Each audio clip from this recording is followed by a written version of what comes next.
It starts out of nowhere.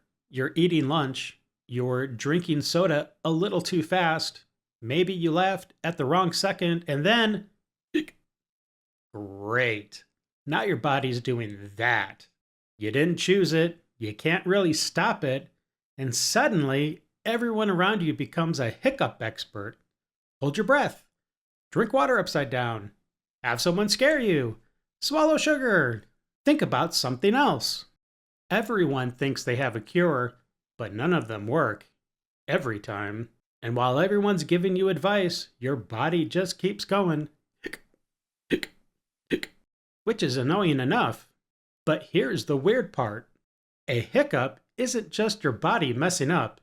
It's a reflex, one your body already has built in. And depending on which theory's right, that dumb little sound might be coming from a piece of biology that's older than your lungs. Which is a lot of history for something that happened because you drank a soda too fast. So what's actually happening? A hiccup starts in the diaphragm. That's the big dome-shaped muscle under your lungs. Most of the time, you never think about it. When you breathe in, it moves.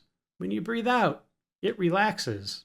It just sits there all day doing its job. But when you hiccup, your diaphragm suddenly contracts. Hard, fast, without asking you. That sudden contraction pulls air inward, and then almost immediately, the opening around your vocal cords snaps shut. That's where the sound comes from. The hic isn't really the diaphragm. The hic is your throat slamming the door right after your breathing muscle jumps, which is ridiculous.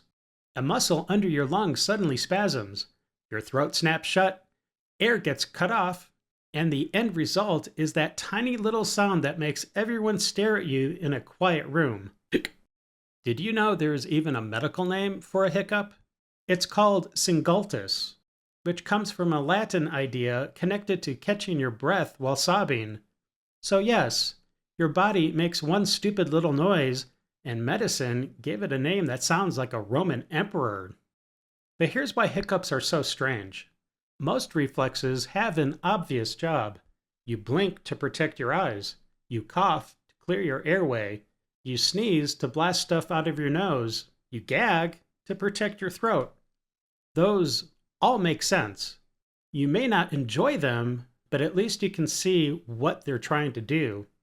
But hiccups? Hiccups can happen because you ate too fast, or you drank something fizzy, or you got excited, or you got stressed, or had a sudden temperature change, or apparently because your body just felt like being weird for a minute. And once they start, what do they fix? Nothing. Absolutely nothing. They don't clear your airway. They don't protect your eyes. They don't make the soda situation any better. They just keep coming back again and again. So the real question isn't just, what's a hiccup? The real question is, why do we still have this thing? Why does your body still have a reflex that seems to do nothing except annoy you? To answer that, we have to go way back. Way back. Not old-timey doctor back. Not medieval back. Not even ancient human back. We're talking before humans, even before mammals. Back when the ancestors of land animals were still figuring out the whole breathing thing. And one clue is hiding in the wiring. The nerve that controls your diaphragm is called the phrenic nerve, and it takes a weird route. It starts up in your neck, then it travels down through your chest to reach your diaphragm, which is not in your neck. It's below your lungs. So already, the layout feels like something a committee designed in a hurry. But there is a reason for it. Evolution doesn't start over from scratch every time the body changes. It modifies what's already there. In our distant fish ancestors, breathing structures were closer to the throat and gills. So the nerves controlling them had a shorter route. Then bodies began changing. Lungs developed. Breathing muscles shifted. The diaphragm ended up lower in the body. But the nerve didn't get a brand new shortcut. It just stretched. It kept running from the neck down to the chest. So your modern human breathing system is still using some very old wiring. And that matters because this long pathway can get irritated in different places: the stomach, the throat, and the chest, even the area around the diaphragm. And sometimes, when that old circuit gets poked the wrong way, your body responds with, which isn't exactly comforting. Your body has a breathing reflex with ancient wiring, and apparently, crackers can annoy it. But the story may go even deeper than the wiring. In 2003, researchers published one of the most interesting theories about why hiccups exist. The idea was this: a hiccup may be a leftover from an ancient breathing pattern, and not just old, very old. Maybe from before lungs were fully in charge. Think about a tadpole. A tadpole lives in the water. It has gills, but it also has developing lungs. And to breathe through its gills, it has to move water in a very specific way. It pulls water into its mouth.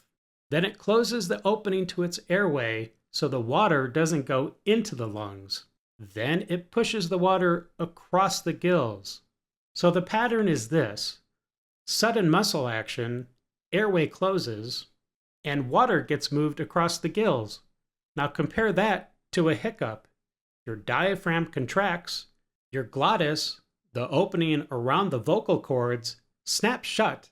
A sudden muscle action, the airway closes, a different body, a different situation, weirdly, similar pattern. The researchers noticed that the nerve and muscle activity in a human hiccup looks surprisingly similar to the rhythm tadpoles use when they move water across their gills. And the control center is interesting too. Both involve deep reflex circuits in the brainstem. That's the older part of the brain that handles automatic survival stuff, like breathing and swallowing. Basic body functions you don't want to manually manage all day. And here's the part that makes the theory hard to ignore. Some of the same things that can quiet hiccups can also quiet the amphibian breathing rhythm. Changes in carbon dioxide can suppress both. Certain chemical signals can suppress both. So it's not just they kind of look alike, they may be using a similar old control system. That doesn't mean scientists have solved hiccups completely. This is still a hypothesis. But it's a very weird and very interesting one. Maybe hiccups aren't just random. Maybe they're an old breathing reflex that never fully left. A leftover circuit from a much earlier version of vertebrate life. A reflex that was useful in one kind of body and then stayed buried in ours. Not useful most of the time, not annoying enough for evolution to get rid of. It's just sitting there, waiting for millions and millions of years, until one day you eat a sandwich too fast. There's another theory too, and this one makes hiccups feel a little less pointless. Maybe hiccups mattered most when we were babies. Human fetuses hiccup in the womb. Premature babies hiccup a lot, much more than adults, which is odd, because if hiccups are completely useless, babies are spending a surprising amount of time doing useless diaphragm jumps. One idea is that hiccups may help very young mammals during feeding. A baby has to coordinate a lot. Sucking, swallowing, breathing, not choking, not sending milk or air into the wrong place. And all of this is happening in a tiny body that's still figuring things out. So maybe hiccups helped with that. Maybe they helped move swallowed air out of the stomach. Maybe they helped make more room for milk. Or maybe they helped coordinate eating and breathing before the body had everything figured out. We don't know for sure, but it would explain something important. Maybe hiccups weren't built for adults trying to eat lunch in peace. Maybe they mattered most when we were tiny. when breathing and eating at the same time was still a major project. And now, as adults, we're just stuck with the reflex. A baby reflex, or an amphibian reflex, or some weird combination of both. Still sitting there in the nervous system, still capable of turning on, still capable of making you look like an idiot during a serious conversation. Which brings us to the cures, because humans have been trying to stop hiccups forever. Hold your breath, drink water upside down, have someone scare you, swallow sugar, pull your tongue, breathe into a paper bag, plug your ears, count backwards, distract yourself. Every family has a cure, and every friend has a trick. And every person that hears you hiccup suddenly becomes a medieval physician. The weird thing is, some of these cures may actually share a real logic. Holding your breath changes your breathing chemistry. Breathing into a paper bag can raise the amount of carbon dioxide you breathe back in. And carbon dioxide is one of the signals that may help quiet the hiccup reflex. So when that kind of trick works, it might not be magic. It might be your body sending a message down into the brainstem. Like your body is telling some old reflex circuit, stop, enough already. We're not doing this right now. Which is kind of amazing. You're not just curing your hiccups, you may be sending an old body reflex a chemical message. But the cures don't work every time. Not for everyone. Not in every situation. Which is probably why people didn't just invent cures. They invented meanings. In Russia, hiccups could mean someone was missing you. And to find out who, you'd start saying names. Your mom, your cousin, your friend, your enemy. And when the hiccup stopped after a certain name, well, that was the person thinking about you. Which is honestly a pretty efficient gossip system, assuming it worked. In Hungary, the idea was less flattering. Hiccups meant someone was gossiping about you. In ancient Greece, someone wasn't just thinking about you, they were complaining about you.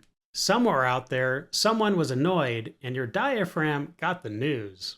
In Chinese folklore, hiccups could mean someone was thinking of you fondly. In parts of India, it could go the other direction. Hiccups could be connected to the evil eye. Someone was thinking of you, but not in a good way. And then there's Old English, where one word for hiccup was something like elf sogotha, literally elf hiccup, because hiccups were believed to be caused by mischievous elves. So in 10th century England, you didn't just need a glass of water, you needed spiritual pest control, herbs, a cross, and a Latin verse. You know, something to get the elf to stop messing with your breathing. And look, let's be honest, after the 20th hiccup in a row, that probably starts to sound reasonable. That's what's so interesting about all of this.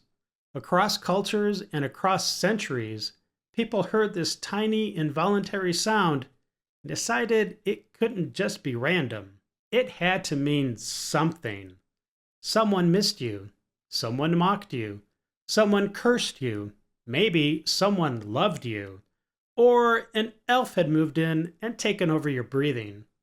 Humans have been trying to explain hiccups for a very long time. They just didn't know there might be a brainstem circuit behind the whole thing because they didn't even know what a brainstem was.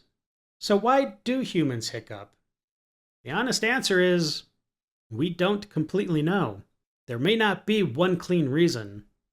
The hiccup reflex may be a leftover from an ancient breathing circuit buried deep in the brainstem. It may be related to the kind of reflex pattern a tadpole uses to move water across its gills. It may also have had a real job early in life, helping babies coordinate feeding, breathing, swallowing, and clearing air.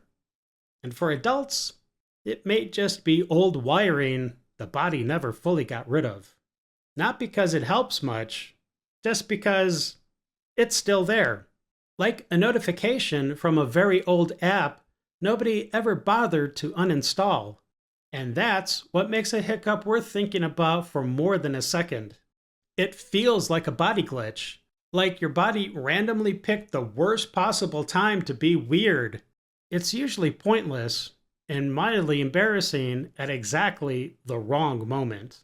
But that little sound is wired deep into your nervous system, down in the brainstem, in systems much older than you, older than humans, older than mammals, maybe older than lungs. Somewhere in a pond right now, a tadpole is using an ancient rhythm to move water across its gills. And somewhere else, a human is drinking soda way too fast. And for one tiny moment, those two bodies might be echoing the same old rhythm. That's the strange thing about a hiccup. It sounds stupid. It may be ancient, a tiny leftover reflex, a little burst of old biology, a reminder that your body isn't some clean modern design. It's more like a museum, full of parts that came from somewhere else, parts that used to solve problems you don't have anymore. And every once in a while, one of those old parts wakes up, taps you on the chest, and says,